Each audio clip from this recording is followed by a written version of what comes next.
вакцина салдыру себебін өзімді және отбасымды, туған туыстарымды мына дерттен алып қалу үшін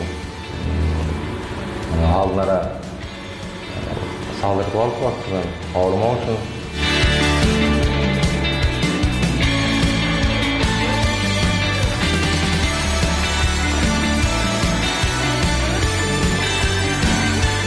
Сегодня я получил вакцину «Спутник Ви». Вакцинация проходит добровольно. После осмотра терапевта, где измеряется давление, задаются общие вопросы, нет ли каких-то хронических заболеваний, аллергии и так далее.